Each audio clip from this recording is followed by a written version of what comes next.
Greetings and salutations to our fine podcast audience. Ed, Nathan.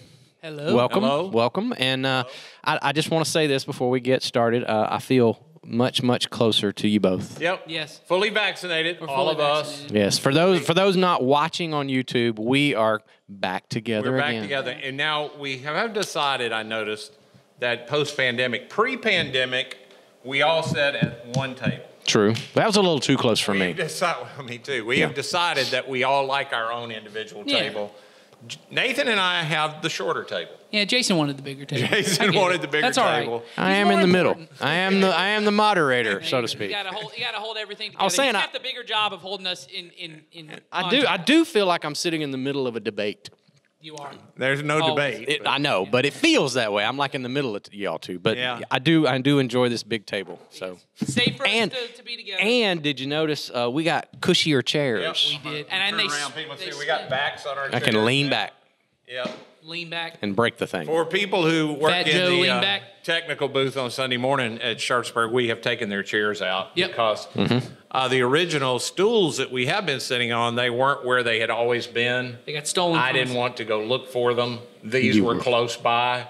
So And it's laziness. Yeah, it was laziness that got us this. But I do enjoy them, and they will remain a permanent fixture. You know, Oh, I I'm just for it. Earlier I made a Fat Joe reference. I mean, like 30 seconds ago, I made a Fat Joe reference, and I wonder the Venn diagram on our audience of people who are Fat Joe fans and community Christian podcast fans. Where does that all bleed together? Well, Where what I do you know guys is exist? I can remember making a fat joke years ago when I myself was rather large, and somebody really got on to me. And so there are people in our audience that won't know that you're talking about what you're talking about, and they'll think you just made a bad joke about a dude named Joe. Oh, Fat Joe. No, okay, if you don't know Fat Joe, then yeah, you can look up Fat Joe, I guess. So there you go. But yeah, you can that'd be something you can come talk to me about with the podcast. Yeah, come talk to me about Fat Joe. He's a guy on our staff. We wish. And we don't call him that to his face. No, of course Just not. only on the Just internet. on the podcast on the internet. Just on the internet. So there you go. Okay. Or if you can get Fat Joe to come on our podcast, if you somehow have a hookup with He's Fat Joe. probably looking for a gig right now. Maybe. So- I don't know. I bet he's doing all right. All right. So today we are going to commence with our former brand new segment, but now it's an old segment. I don't remember what it is. You don't remember? I don't remember. I will say this. I started it a few weeks ago and I said, hey, tell us if you like this or whatever. And did somebody say anything? I got zero feedback. So I'm going to press ahead. I'm going to say this. I'm going to go out on a limb and prove me right. We will have more Fat Joe fans than Headlines fans. Headlines fans, Go yes. bring them on in. Or here's another, just Venn diagram, bring them in. You got your headlines, you got your Fat Joe references. Maybe we can get Fat Joe in a headline. I'll look for one. All right, there you I go. didn't know before we started. So Okay. this is Headlines. It's very possible we don't have any fans. Maybe that's why we didn't hear anything. yeah, I'm confident about that. That's true. It's very possible. I was just thinking about all the talk. It's just very possible we're talking to ourselves. Maybe. Currently. And we enjoy that. Exactly. Way too much. Headline number 1. Woman's home trashed by flock of giant California condors. Oh. Okay. Not a local story. No, this is in somewhere in California that I can't pronounce the And let name, me so I guess, won't people try. were more concerned because aren't California condors on the endangered list? You're way ahead of the I'm story just there, saying, Nathan. Look at you. Well, I personally am a part of a Fat Joe fan club. Oh, my gosh. Where we're also very concerned with the California condors. So you can join our Facebook group at Fat Condors. Fat Joe, also an endangered species. Probably. But that is the reason for the story, I believe. They are an endangered species, and so this lady had about 15 to 20 of these giant endangered birds, and they have descended on her house. For the purpose of what? They've trashed her deck. They've ruined her spa, their flags and the ornaments in her yard. They're knocking plants over. They're scratching up the railings. They're pooping everywhere.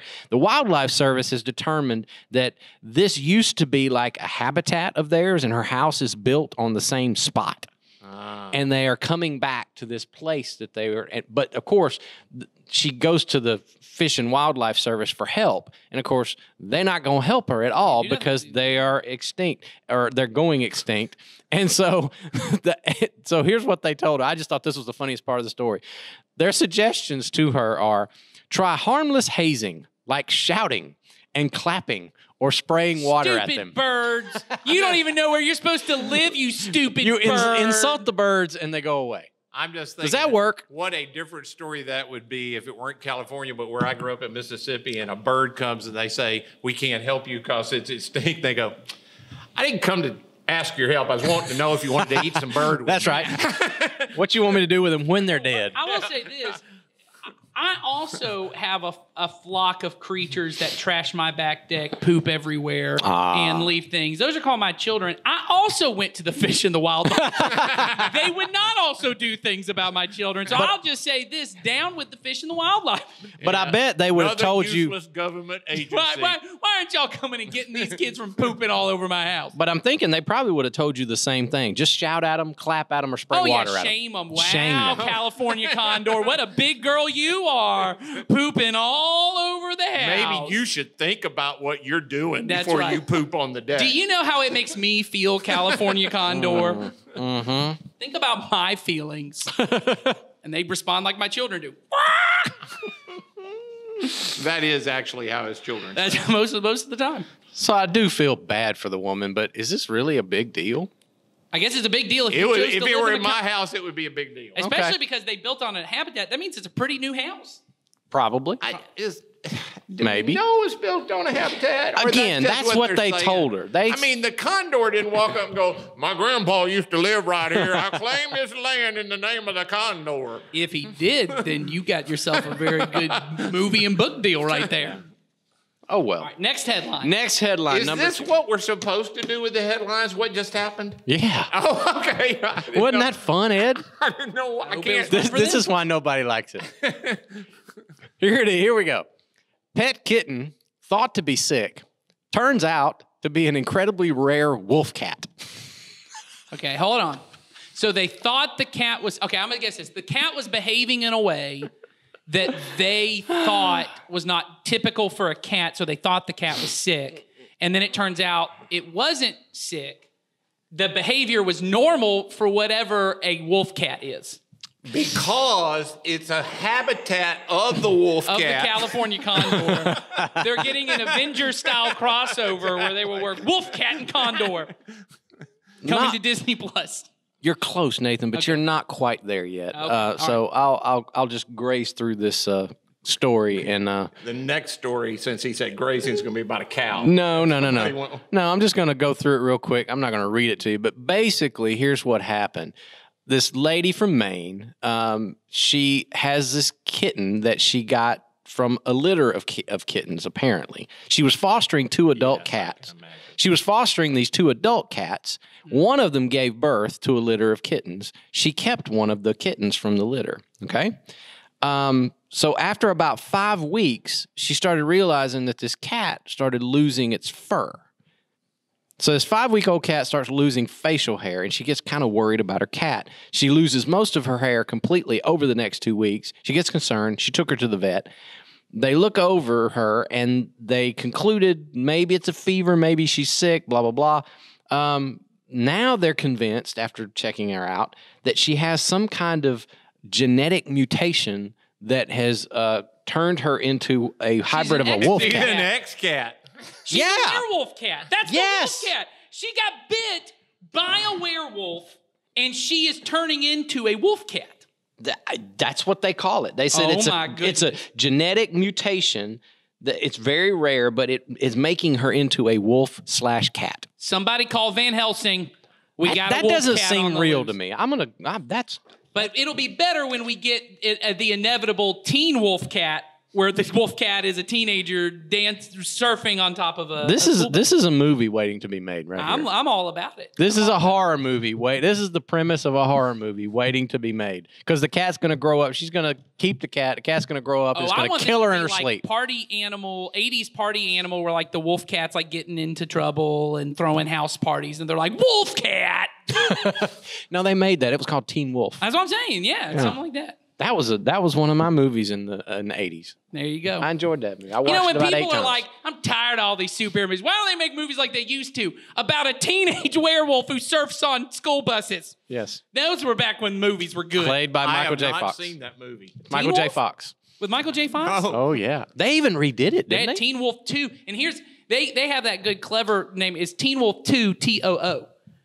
Oh, Teen Wolf 2. yeah, that's not funny. But it's very, too much of a teen werewolf? I know people in my own family that would think that's funny Oh, because they it's love a that kind pun, of stuff. Yeah. and it involves a cat. No, well, a wolf's so That's like like a dog. doubly bad. All right. All right. So there's your headlines for today. Hopefully you guys enjoyed that. And if not, you could have scrubbed along the whole way. Absolutely. Just We should start with Joel should have a graphic that says "End of headline." Just put the timestamp in there. If you're tired of this nonsense, click here. Exactly. we have questions. If you'd like that, please respond to. Yes. We have questions. We have questions today. We have good questions. In fact, we have great questions that are going to keep us going for the next several weeks. About the good. theology around wolf cats. That would be not fascinating. No, it would but- not be No, fascinating. I guarantee you there's somebody who's doing a whole podcast episode on it. Yes. Yeah, Joe Rogan. Yeah. This was a question I was looking forward to us talking about All right. because this is apparently someone who is listening. Oh yeah. They've been listening for a while and they've heard us mention something and they want us to explain And they something didn't that we get talk it, about. And they asked the question, which I is what love you it. should do. I love it. So here we go. The questioner says, I've heard you all mention spiritual formation. What is spiritual formation and how does it happen? Just say this. Good question. Ed brought notes. Yeah, this is a It's first. such a good question. This is a Ed first. Prepared in advance. Ed's brought only notes. because, this is so key to what Yeah. we try to do. I wanted to make sure I answered in a way, because, people ask questions like this because we do use phrases like that really don't get used anywhere else. Mm-hmm. Yeah. And it's important that people understand what it is. So, Well, why don't you give us your notes and Jason and I. well, I don't want to just fill in go through where all you're my wrong. notes because I'm confident you all are going to talk about some of this stuff. I will interrupt you. When I thought if I were having a conversation with him, I thought that too. Sorry, go ahead. I'm just going to say what I thought as well. I had the same thought.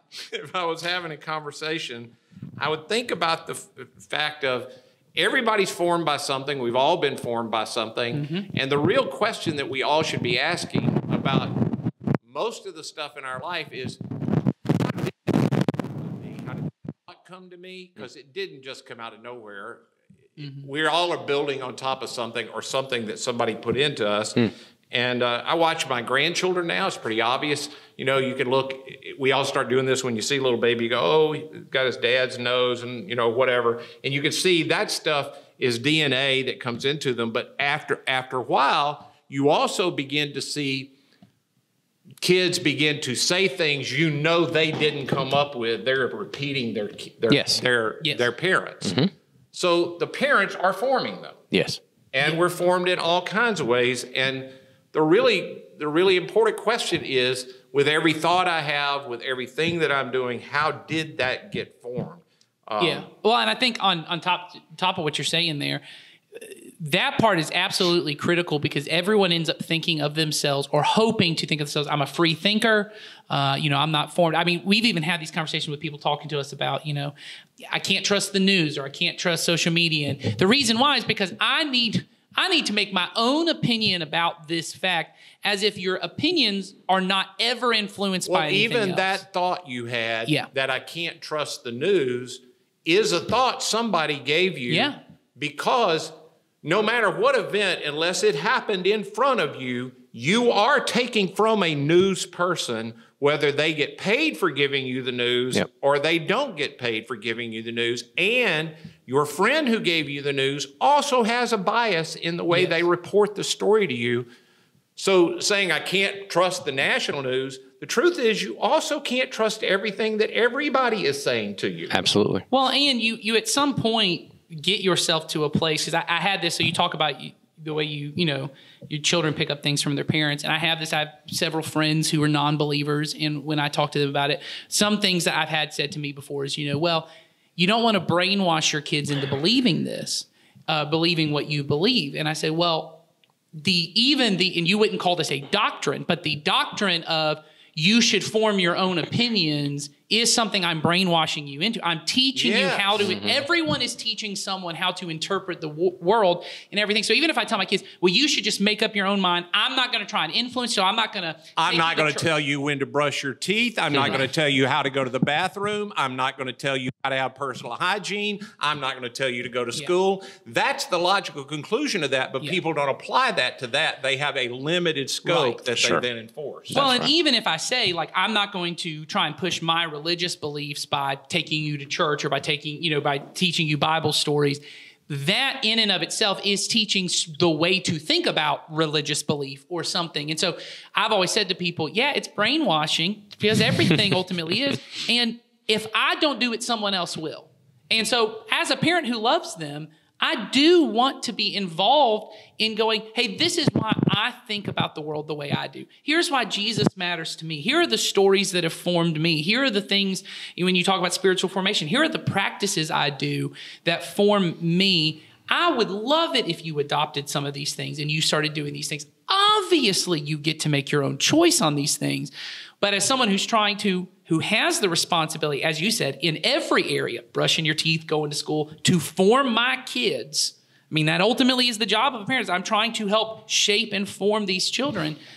Spiritual formation is also part of that as well. I know parents that are very serious about their kids becoming Alabama fans, or where they go to school, or how they handle money, and they have or how much they work, and how invested they are in work, and how hard you must work to be a good citizen, as if those are neutral thoughts that everybody in the world just naturally has to have. Right. But they aren't. Yeah. And everybody in the world doesn't think about them like we are. I think the bigger issue about spiritual formation, like it is in every other question, is why does it matter? Why does it's not what is it? It is just the forming of my spirit. It's the forming of who I am.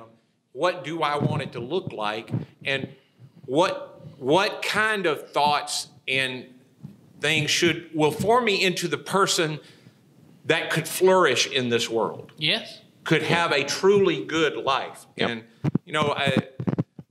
I also think, some people have this idea, particularly Christians, I get it's that spiritual formation just sort of happens. It just sort of happens. And if you spend enough time, I had this conversation with somebody the other day that said, you get old and wise. And I said, those two words don't necessarily go together. That's right. Yeah. Old and wise don't necessarily go together. I know lots, because I'm now almost 62. I know lots of old, stupid people. Mm-hmm. And I know some young, wise people. Mm-hmm. Wisdom is just, I get what the best is, I filter through it, and I go toward what is the proper way to do things. Yeah. It's me applying the knowledge of how to properly do things. Mm-hmm. But it doesn't come just naturally that I spend time as a follower of Jesus and it just naturally happens. So one of the things I wrote down is who are you becoming? Who is it that I'm becoming? If I stay in this thought long enough, where does that thought naturally lead me? Mm-hmm. What kind of person does it lead to me becoming? Because every thought, we've talked about this before, I have to take thoughts captive. Yes. I have to hold them here. Think about my thoughts. I have to think about my thoughts. Where will this naturally lead me? If I'm a person who's fearful and I'm aware and I'm constantly afraid and that this world is a dangerous place, that does lead to a certain kind of life that most people don't necessarily think of as a flourishing kind of life. Mm-hmm. Yep. So I have to question those things as what's forming me into it. And it won't just happen by me saying that I believe Jesus is Lord and I'm going to go to heaven one day. Mm-hmm. I must decide. So Do y'all want me to write down what I answered to the question? So right now I've been taking some notes, but I finally wrote a sentence of what I think spiritual formation is, and then I'll let y'all push back against it, because my words aren't always the only. I mean, this is a sentence I wrote in about 2 minutes. Spiritual formation is the process of cooperating with the Spirit of God and fellow believers so I can have Christ formed in me. Sure. Because what Paul says in Galatians is he's in agony for believers until Christ is formed for them. Now, a lot of people in our world think that what Christians are in agony about is that everybody goes to heaven. Paul says, I'm in agony not for you to go to heaven, but that Christ would get formed in you. And that goes back to something we said in a previous podcast, that people who wind up in eternal life with God are the people who have been formed to the place that where they would be able to exist in that place, or that dimension, or whatever you want to call it. Because people who wind up in eternity with God, they must have that formation take place in them, or else they wouldn't be able to stand it. That's exactly right. It goes back to something that I know the question asker said, what do you mean by spiritual formation? We've talked about spiritual formation in all kinds of different ways around Community Christian without using that term. And I think as you were talking, one of the instances, you've heard us say this before, is when I give my life to Jesus, part of what I'm doing is I'm saying, I believe Jesus is right about everything. Right about what? Right about everything. And so that's part of that taking thoughts captive. So every time I think of thought, or I plan an action or whatever, I think to myself, if Jesus were living my life in the 21st century, what I'm doing right now, what would he do in my place? And so I determined what his thoughts would be, what his actions would be, and I decided, well, he's right already, because he's Lord and he proved it by rising from the dead. So I'm going to go that way. Yep. And that's the formation that's taking place if I become, Paul says, I have the mind of Christ. I mean, I love that phrase. If I could just have the mind of Christ. Well, he says we can. And at times I do. Yeah, that's right. When I cooperate with the Spirit, spiritual formation is at its nature, it's my spirit being formed by the Spirit of God. So the Spirit of God is working in my spirit to form me into the life of Christ. And so I can have thoughts that are the same thoughts Jesus would have. Yes. And occasionally I do have the thoughts. And then because I have the thoughts, I have the capability to do what he would do. And to behave like he would behave. Yeah, I mean, I think ultimately when you talk about spiritual formation, I mean, I think your definition is good. I mean, everyone has their own, I shouldn't say everyone, but lots of churches, and we all have similar, just different wording. This is only mine and about 30. I would do better if I had 2 hours. Sure. Well, and I think we're all grappling around it, because, I mean, I think everyone is trying to figure out fully what it is, but spiritual formation ultimately is becoming like Christ. And there's different forms that go around it, that ultimately God is forming me in the image of Christ for the sake of other people, that I would become that, in the beginning, we're made in the image of God. And so at the core of who we are good. And I think we miss that. Like at the core of who I am, God made me in goodness to be good. And sin has corrupted that. It's as if it threw dirt and mud and a bunch of condor feces on top of this good image, and at times I can see it. Like there's these little cracks in every person. Every person. Like, oh, there's some of the goodness of God, and there's some of that. I mean, that right there is a thing that Steve Clark and I talk a lot about, of try different practices in spiritual formation. One we talked about is trying to get people to see the goodness of God in everybody, that I'm looking. And sometimes you gotta get a magnifying glass on certain people and go, where is it? Where do I need to see it? But in everyone, even my worst enemy, there's some part of the image of God that is still visible to me, because every person's made in the image of God. And what spiritual formation is like you said, in that, I can't remember all your phrases, but even... It's the process of cooperating with the Spirit of God and fellow believers so that Christ is formed in me. Right, and I think that cooperation is the big part of it, which is, so I have the image of God in me, and then when I become a a believer, a disciple of Jesus, and I'm baptized, I get the Holy Spirit of God that lives within me. And if I cooperate with it, and cooperation looks like, and this is the part we don't like, and some of us, I grew up thinking this part of it was even anti to what Jesus wanted to do. I've got to do some things to work with the Spirit of God to let him remove some of that dirt. That it is possible. I could say, like you've said, yes, Jesus is Lord, and I can open the door for Jesus. And then once he's in there, as Paul says, I can quench the Spirit. I can say, nope, don't do that work. Nope, don't do that, because I'm unwilling to cooperate with you. And so there might be disciplines and exercises I have to do to allow the Spirit of God to come in and start removing some of that dirt.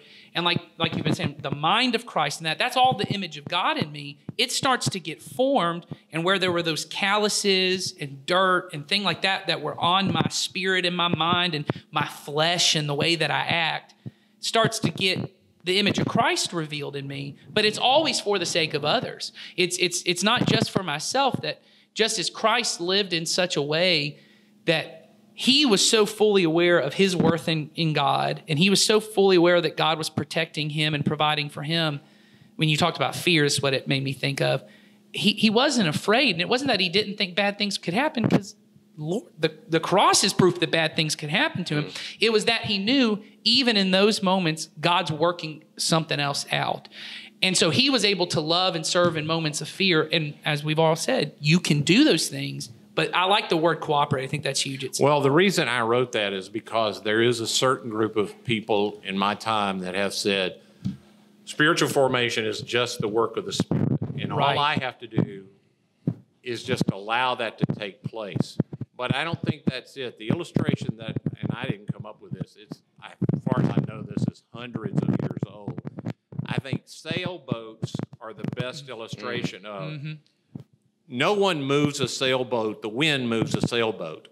But the wind by itself can't move the sailboat. Yep. The sailor has to set the sails. Yeah. He's got to move it in direction of the wind. And the truth is, really good sailors can move the boat the way they want when the wind is even against them a little bit. If they catch the wind right, you learn to catch the wind. So there's my part in the cooperation with God of me participating in my spiritual development is I begin to learn how to set my sails to catch the Holy Spirit. It's why I also included other believers. Yeah. I was created from community. God is a community, in community with God, but I was placed into the family of God. We have able to, the benefit I have reaped from other believers, younger and older than me, who have taught me things, it'll only be seen in eternity. Yeah. Yeah. Well, and I think that part about it's the work of the Spirit. It all, as you said, I think this, I've also heard that sail analogy, and I think it is perfect for it. It's all the work of the Spirit and spiritual disciplines, which are disciplines that I do, like anything. I mean, prayer is a spiritual discipline. Reading Scripture is a spiritual discipline. Fasting, silence, even things as small as you assembling with Christians. Yes. I mean, honestly, if you don't see that, if you see coming to church or small group or discipleship group or loving people, if you see it as it's serving me, you won't do it often enough for it to serve you. Mm-hmm. You must do it as this is what I have been asked to do to set the sail. I don't see the purpose in it always, but it's been amazing how many times I have come to worship and didn't want to, and it was Mother's Day and I'm a dude, and something gets said that the Spirit catches my sail that I've set and I get moved forward. Mm-hmm. Yes.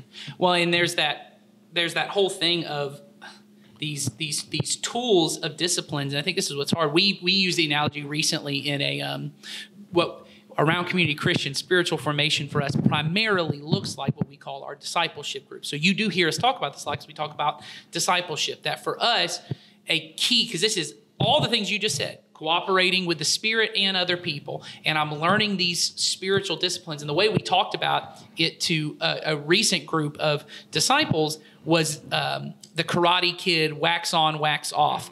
That if you're aware of the Karate Kid. Same era as Teen Wolf. That's right, babe. Same era as Well, Teen there Wolf. was a remake, though, too, for the later eras. Yes, but this one comes from wax on, wax off, right? That, he said, I want to learn karate. And he said, well, here's what you're going to wax this car. And he has to learn a very specific way to do it. Yep. That seems like nonsense, but eventually he realizes this nonsense thing trained me to do in the moment what I needed to do. And once again, Dallas Willard, who is, in my mind, modern giant in spiritual formation here just teaching concept. Yes, teaching it here in the United States. The one phrase he uses: if you want to do what Jesus did on the spot, you have to do what Jesus did off the spot. That Jesus retreated to go be by himself, to spend time in prayer and knowing the scripture, and Jesus fasted, and Jesus did all of these different things that we're talking about. And in the moments when you're in silence and solitude, or you're reading scripture, and everyone does this, you go, I don't feel like it's doing anything. But there is a way in that it's forming my spirit, so that in the moment when I want to act like Jesus, but it's the moment I least want to act like Jesus, I'm able to do what I need to do. And so discipleship for here is at least it's the primary delivery system. The way I think of it, using our sail analogy, is it is us teaching people to sail. We get you on the boat. You wanted to travel with the Spirit on this way. We're trying to teach you how to set your sails. And I know it doesn't always make sense. But if you were able to do it on your own, you would have done it. Yeah. There is a way. Yeah. There's a specific way. All right. Anything else on that? You got more notes. I had this thought only because of someone I am particularly beginning to disciple these days, is they are frustrated with them. What I would say to you is my experience has been that others will see your spiritual formation movement before you see it. Yeah. That you will begin to have, and it's almost all, Nathan keeps talking about, it's for the benefit of others. People who you're around will begin to say, hey, man, I noticed things are different about you. And you will still feel like I'm the same person. But the results, you will have moved further in the boat than you knew you were moving. Yeah, that's right. And the results of it, the results of spiritual freedom, in my opinion, I just jotted this down real quick in my terrible handwriting, are that you're free. You get free within yourself. I know so many people that are Christians, and they're still so tied up on the inside about themselves, that you get free with God. The thoughts you had about God, where you go, God must be getting me back for something. And I just said this to somebody recently. Where do you see Jesus getting anybody back for anything? Like he goes, oh, I had to, you did that, I got to do this. That's just not the way that works. And you find freedom with others even when other people aren't always the kind of place you would feel free. You're just free. You're free with yourself. You're free with others. You're free with stuff. You're just free. You have a sense of freedom about yourself. You're not tied up. Well, and don't you think when you talk about the results, it goes to other people? This is a phrase I've had to write down for myself. I have it up on my wall in my office just to remind myself. But I think the reason certain things you don't see the results, or you feel like this thing's not doing anything, is because we're expecting something that God never promised us. And it's some kind of result, or it's some kind of success. Like, I often think that what I need, what God's going to make my life better, because we often use that for, God's going to make your life better, is he's going to make me better at things. So God's going to make me have better advice to give people. God's going to make me better at leading things or doing things or making that happen. And I have to remind myself that ultimately the best thing I have to offer to anybody is not, and the words I use are like, not my opinions or my advice or my abilities or what I can do for them. It is how well I show the image of Christ in me. That the best thing I offer anybody may be the patience I have to say, or the kindness I have to say, hey, I know you're really frustrated with that, and I could help you with that. But maybe the best thing I could do is just come in and say, hey, what do you need in this moment? And it's not my opinion you need. It's not my wisdom you need in the sense of I'm going to give you advice or abilities. And so when I come into this thing, what I'm looking for is, hey, make me better at my job, or make me better in an argument, or make me better in, and having knowledge of things so I can give. But my knowledge is not the best thing that anyone wants out of me. If I have a way to reveal Christ, the image of Jesus in me getting more refined, that is a gift to other people. And I know it doesn't always feel like that, but it is, because Jesus' presence in and of itself is a gift. And so I think that's sometimes why we get disheartened, because it goes, I know I'm calmer, but that's not helping anybody. Well, ultimately, if it's spiritual formation and Christ is being formed in me, what I am giving to people is Jesus. Right. I'm taking Jesus in bodily form to people. Yes. All right. That's all the time we got for this episode. I'll try not to bring notes again in the future. That was good. You know? People probably That's what it looks like to see me handwrite. It's terrible. Hard to It's understand. terrible. It's hard for me to remember what I wrote. That's okay. As long as you can read it, it doesn't matter. So, all right. So like I said before, we've got I got a list of questions for us to get to in the coming weeks. So I think next week we're going to have a little bit of a special interview we're going to play, but then the week after that we'll come back with some more questions and some more headlines. Hey. Oh, good. So I know everybody's excited. We are. Everybody's excited. All right. So we will see you then. Bye, y'all.